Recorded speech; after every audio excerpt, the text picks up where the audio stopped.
Warahmatullahi wabarakatuh. Perkenalkan nama Bapak Kardi. Di sini kita akan membahas tentang pungo pandai atau berita. Ulah nyoran perlu berita. Berita merupakan kebutuhan sosial manusia. Guai mandai kejadian-kejadian selagi terjadi di sekitar no atau di Pak Saibari. Bahkan berita sering juga disebut dengan istilah jendela dunia atau tikap dunia. Kenapa kita harus tahu berita? Biar nggak kudet. Jadi dengan berita kita dapat mengetahui informasi-informasi yang sedang terjadi di luar sana. Misalnya berita tentang COVID-19 bisa kita lihat melalui televisi, internet, ataupun Facebook. Jadi dengan berita kita dapat menambah wawasan atau mendapatkan suatu informasi-informasi di luaran sana yang tidak bisa kita jangkau tapi bisa kita ketahui kejadian-kejadian yang sedang terjadi di daerah sana.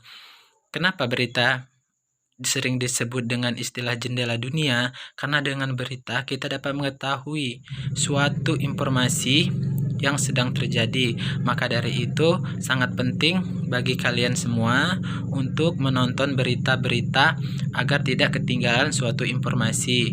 Karena dengan berita kita dapat mengetahui apa yang sedang terjadi di dunia.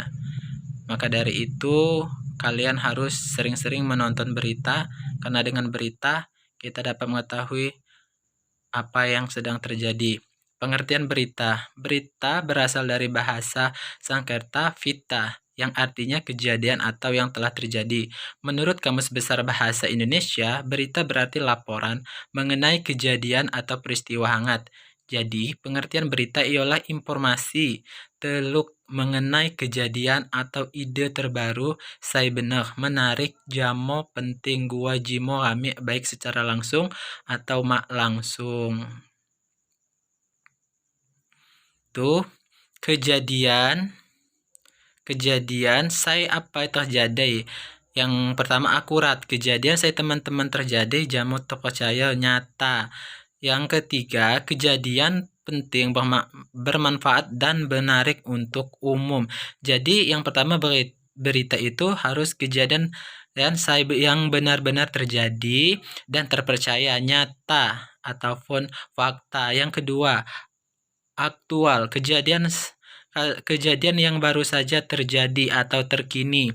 Yang terakhir, kejadian yang penting, bermanfaat, menarik untuk umum. Misalnya berita tentang COVID-19 ini kan menambah wawasan dan mengetahui bahwa tingkat manusia yang terkena COVID-19 sedang meningkat. Nah, dengan kita mengetahui berita, jadi kita akan menjaga bagaimana caranya biar agar kita tidak terkena COVID-19. Dengan salah satunya kita menghindari kerumunan dan menjaga jarak. Maka dari itu berita sangatlah penting. Yang berikutnya, sifat-sifat berita. Sifat-sifat berita itu terkini. Terkini itu maksudnya yang sedang terjadi ataupun yang sedang berlangsung saat ini. Ini dan kedua penting. Nah, berita yang harus ditayangkan yaitu berita yang penting, yang mana berita yang bisa memberi manfaat atau memberikan informasi-informasi yang penting bagi pendengarnya.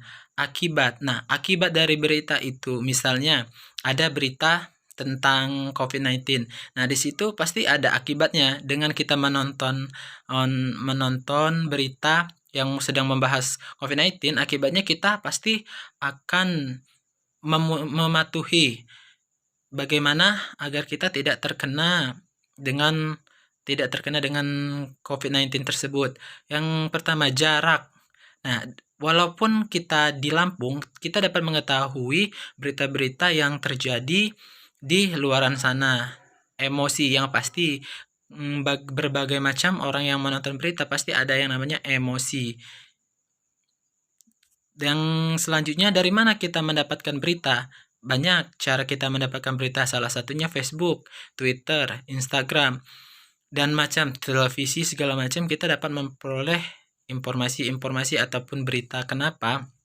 Karena sekarang dunia sudah sangat canggih. Jadi tanpa kita harus keluar sana untuk mengetahui berita-berita tersebut, kita dapat menyaksikan melalui handphone yaitu melalui Facebook, televisi, dan lain sebagainya.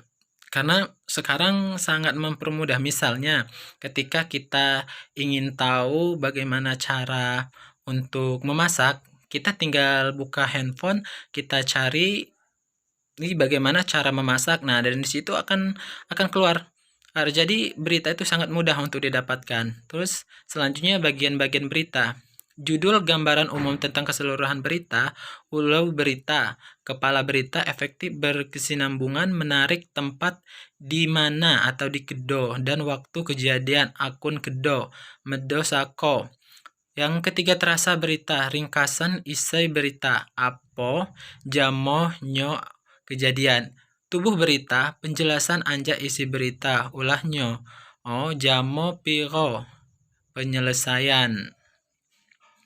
Jadi dalam bagian-bagian berita itu terdapat 5, yaitu yang pertama yang harus kalian pahami itu judul berita, tempat kejadian, yang ketiga yaitu teras berita atau ringkasan berita, dan yang terakhir itu tubuh berita, yaitu penjelasan anja isi berita, ulahnya, oleh apa jamo piro. Dia biasanya kalau tubuh berita ini dia menanyakan kenapa masalah itu terjadi. Jadi bagian-bagian berita harus kalian pahami ya, karena dengan bagian-bagian berita kita akan lebih mudah untuk menulis ataupun merincikan suatu hal yang sedang terjadi. Oke, selanjutnya dampak dari perkembangan iptek terhadap berita. Yang pertama, menambah ilmu. Pasti dengan kita banyak menonton berita, kita akan mendapatkan beberapa wawasan, karena berita itu berbagai macam-macam bentuknya. Ada yang berita tentang kriminal, ada yang berita seputar tentang kehidupan berkeluarga, ada juga berita yang tentang bagaimana pola mendidik anak-anak, dan bagaimana berita yang sedang berkembang ataupun dunia olahraga. Jadi dengan berita yang pasti kita dapat mengetahui informasi-informasi terbaru. Itulah salah satu dampak dari perkembangan iptek terhadap berita. Nah, dan yang kedua, mendapatkan informasi. Pasti dengan kita menonton berita, sudah pasti kita akan